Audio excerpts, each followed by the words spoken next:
All right, court is calling 2022 CR 3263. Things just got serious. The court is now in session, and we're diving into the case of Samuel Ramirez. Buckle up, because this isn't your everyday courtroom drama. This one's laid, intense, and about to get very real. State versus Samuel Ramirez. Can I have parties announce? Rick Pena for the state of Texas. Alfredo Ortiz for the defendant, Samuel Ramirez, Your Honor. And are you Mr. Ramirez? Did you review the document entitled Motion to Enter Adjudication of Guilt and Revoke Community Supervision with your attorney? Did you understand it? Are you the same Samuel Ramirez who's placed on deferred adjudication in 2022 CR 3263 for the offense of assault, family, household, impeding breath or circulation on November 7, 2022 for a period of 3 years? Is that you? You're gonna need to speak up. All right, state. Yes, sir. Your Honor, we're here this afternoon on the state's motion to enter adjudication of guilt and revoke community supervision. Sorry, maybe I'll put this for 1 second. Yes.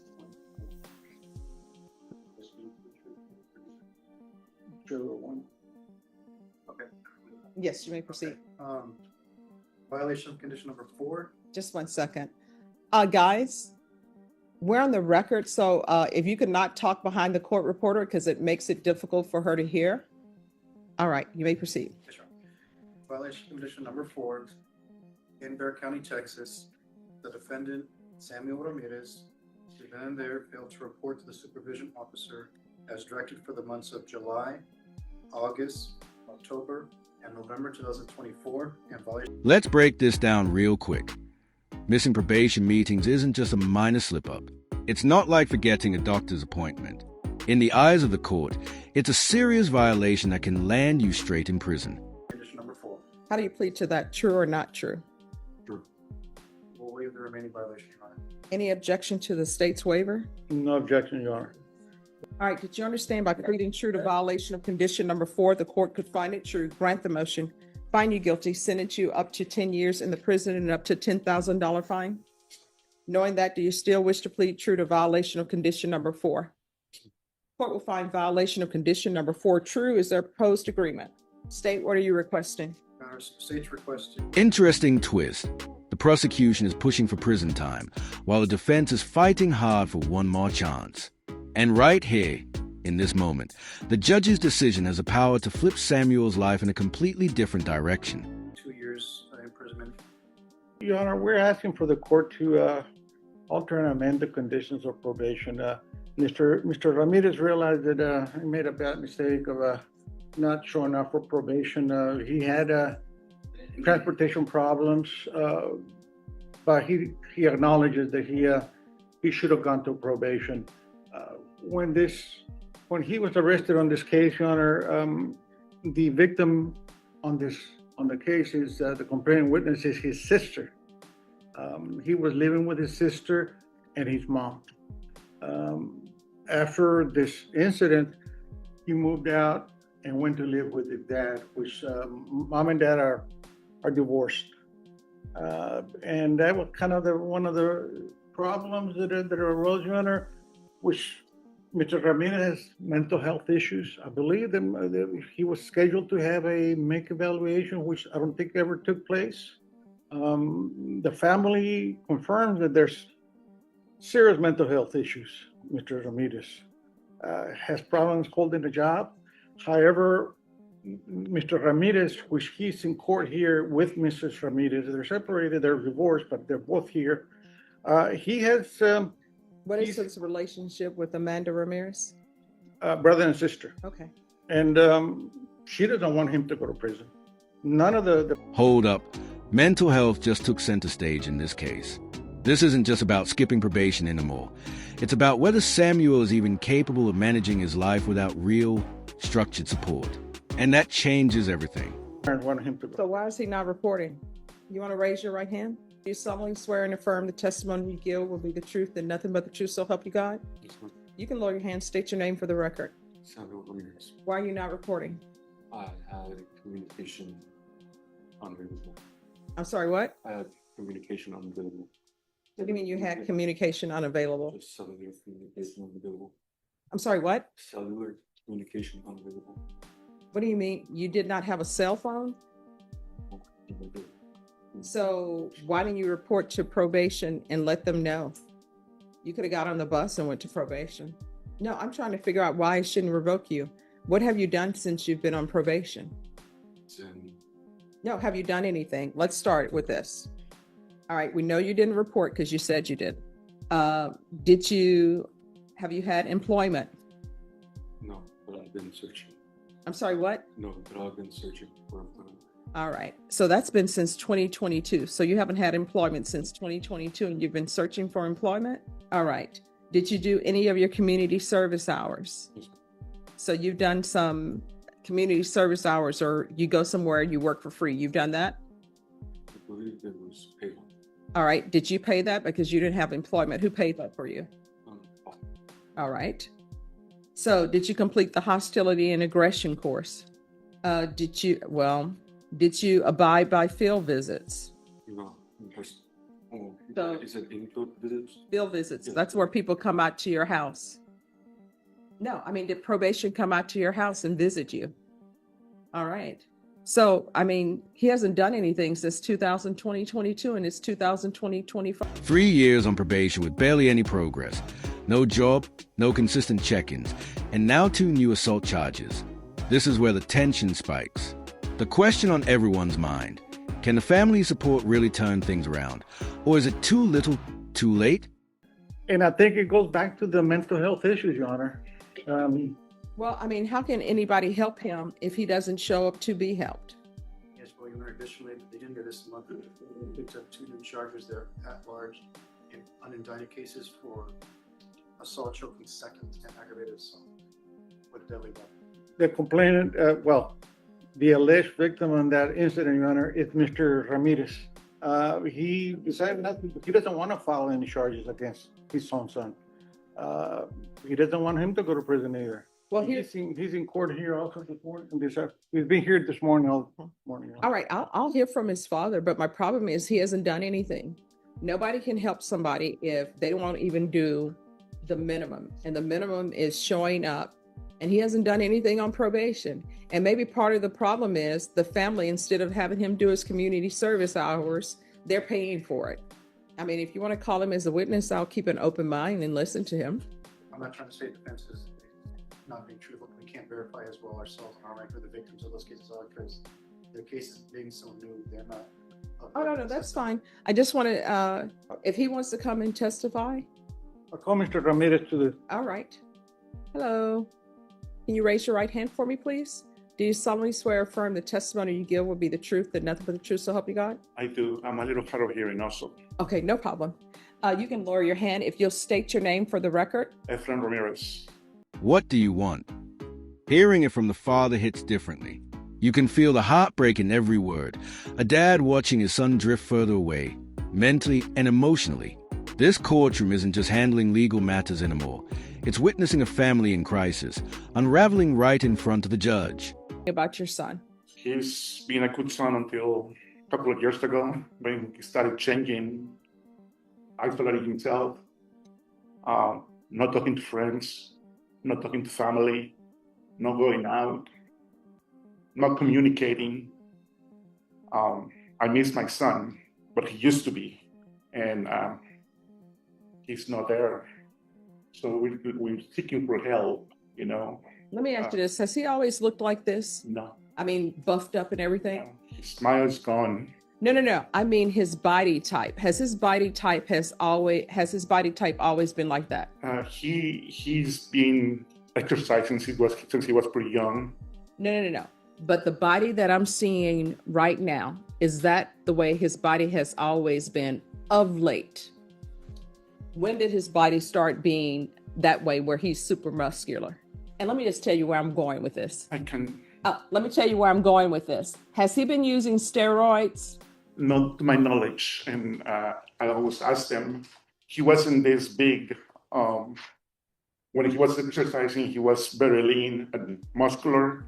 But in the last 6 months or so, he stopped exercising and just eating and not doing anything. So he hasn't been exercising and he's still built that way. Yeah, he's been In eating. 6 months. He's been eating a lot. Well, I mean, if he He shouldn't be that muscular then. Again, I work and we have weights at home. And for me to find out if he was doing exercise, Miss, I'm sorry, you're gonna have a seat. Yeah. I know that he loves exercising and he loves eating, but as far as steroids or any other kind of muscle enhancement, I don't know. I don't think so. All right, just for a moment. Deputy Laura? All right, I'm sorry, go ahead. So to my knowledge, he hasn't been using anything. He's just big. He's been big. Okay. All right, any other questions? Have you tried to attempt to get medical treatment for your son? Yes, I need to go to a health facility, and I talked to the director, and the director was willing to help, but unfortunately, it wasn't possible for us to make him come to this facility. And the director said that the only way that she would be able to help is, again, if he was back in here or back in jail, then she will come and request to give him some sort of help. And when the state says that he had an altercation on May the 3rd, are you the person that involved in the altercation? And the last altercation? Yes. Yes. And that was with your son? Yes. Do you want him to go to prison? I don't want him to go to prison. I want him to get the help needed. And if the judge decides to give him one more chance and place him back on probation, are you willing to ready to help your son some way? Always. And you own a business, correct? I do. And you at one point your son worked for you? Not only work, but I train him to do what I do for a living. And is that something that you will consider also if the judge puts him back on probation? Yes, I would. I'll pass the witness. Any questions? Yes. I'm sorry, so I didn't catch your first name? My name? Yes. Efren. Efren. I'll just call you Mr. Ramirez. Is that I okay? can. I'll just call you Mr. Ramirez. Is that Yes, okay? that's fine. Okay, well, Mr. Ramirez, has your son ever assaulted your daughter before? That was the first time that I know of. Okay. And has he ever been violent or assaulted with you? I was a little confrontational, I guess, but never physical. Never physical. So has he ever attacked you with a weapon? No. Has he ever tried to choke you? No. I mean, not really. I mean, no, that I know, that I can recall. Okay, so the incident that you were trying to describe earlier, that happened at the beginning of the month. Can you describe that a little bit more? What happened that day? He had one episode where I guess he wasn't able to control himself because I brought a friend home, and he wasn't happy about that. And so what did he do then? So what did he do then if he wasn't happy about that? I'm sorry? What did he do then if he wasn't happy about that? He threw some furniture on the floor, and I just told him that what the issue was, and he wasn't communicating with me, so I don't know what was going on with him. Okay, so what happened after he threw the furniture? He threw me on the floor, and I told him that if that was a way for him to release that anger, I didn't care, that he will always be my son and I'll always love him. I understand. But you said he threw you on the floor? Yeah. How did he throw you on the floor? I'm sorry? How did he go about throwing you on the floor? Well, I can't recall exactly, but well, let me help you out here. Did he grab you yes. with both hands? I can't recall, but I know that I was on the floor. Okay, so he grabbed you and somehow you ended up on the floor. Right. Okay. What happened after he threw you to the floor? He punched me. How many times did he punch you? I cannot recall. Where did he punch you? In the face. How many times? Or was it open hand or closed fist? Again, I cannot recall. Okay. Did he do anything else after that? Roll around, and I started defending myself. Okay, so you wrestled for a little bit? Yes. Okay, and what did you do to defend yourself? Just tried to push him away from me. Were you able to do so? Yes. Okay, and what happened after You pushed him away from you. He just got up and left, and I was left there. Okay, you left what, the home? Yes. And what's the address of that home? Your address. My address, Your wife? again, only raising his voice, or just, being tough, but nothing like that. So he's been tough to your wife? Just trying to control Objection, her, Your Honor. but He has never no physical. personal, objection, Your Honor. He has no personal knowledge about what's happened to the About wife. his own- They don't Well, live together. Well, the foundation has to be laid if he has seen anything. Seen anytime? No, Okay, I haven't. all right. You testified earlier that if the judge granted him probation again, gave him a second chance, to try and give him the help that he needs. Yes, But why couldn't that help be given to him before? because he wasn't willing to get the help. So I do want some sort of a plan or a recommendation to get him the help he needs. And you think he'd be willing to do that now? I cannot tell you, I cannot tell the future. I want him to. You're wanting him to, but you don't know if he wants to, is what you're saying. That's what I'm hoping for. Okay. I have no further questions. I'll pass the witness. Any questions? No further question for this witness, Your Honor, but I do want to call Mrs. Ramirez to. Okay. All right. Thank you so much for coming in and giving me some insight into your son. Thank you. Mr. Ramirez? All right. You want to raise your right hand? Do you solemnly swear or affirm the testimony you give will be the truth and nothing but the truth, so help you God? Yes, All right. You can lower your hand. State your name for the record. Lisette Ramirez. All right. You may proceed. Yes. If it helps her, she can put her bag on. Yes. Thank you, Rick. You're welcome. All right. You'll need to keep your voice up so that the court reporter can hear and so that I can hear. Yes, ma'am. All right. What do you want to tell me about your son? My son is a wonderful son. My son changed after my divorce. Unfortunately, I am responsible to see my son go down this way. So what is his issue? My son. How old is he? angry. My son is just turned 29 and here last week. I truly believe that I have a great son and he needs to let that anger go. And he can be productive in this life and be useful to people like I am. I take care of elderly people every day. I love people. And I know my children, I have 2 other daughters, and they are professionals, RN, and one in finances.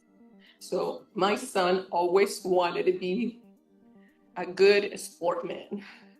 That's why you see them build up this way. He was about, I think it's been like about 6 to 7 years when he worked on his own, no drugs, no nothing, just eating right on. He never liked fast food. He was always cooking and doing the best he could at home. Between siblings, they have always fights. Of course, he is a big guy, but in his mind, he's always had a future for him. Okay, but you understand, yes, siblings fight, but you understand he's on deferred adjudication for choking his sibling, choking his sister.